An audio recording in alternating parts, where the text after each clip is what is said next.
Channel of Vadodara. વડોદરાના માંજલપુર ખાતે Chinese ટુકલના જથ્થાને એસઓજી પોલીસ દ્વારા ઝડપી પાડીને વેપારીની અટકાયત કરવામાં આવી હતી। ઉત્તરાયણ પર્વને આડે હવે ગણતરીના દિવસો બાકી રહ્યા છે, ત્યારે પ્રતિવર્ષની જેમ આ વર્ષે પણ શહેર પોલીસ દ્વારા ચાઇનીઝ ટુકલ અને ગુબ્બારાના વેચાણ ઉપર પ્રતિબંધ મૂકવામાં આવ્યો છે। ત્યારે એસઓજી પોલીસને માહિતી મળી હતી કે શહેરના માંજલપુર વિસ્તારમાં મિલનકુમાર પટેલ ચાઇનીઝ દુકાન રાખી તેનું વેચાણ કરી રહ્યો છે। તે ચોક્કસ માહિતીના આધારે પોલીસે રેડ કરતા પ્રતિબંધિત 680 નંગ ટુક્કલ મળી આવ્યા હતા। બનાવ સંદર્ભે પોલીસે વેપારી મિલનકુમારની અટકાયત કરી મુદ્દામાલ કબજે કરવા સાથે આગળની કાર્યવાહી હાથ ધરી છે।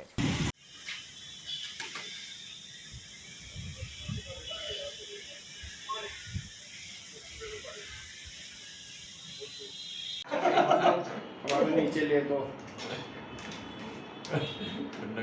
साहब वो नहीं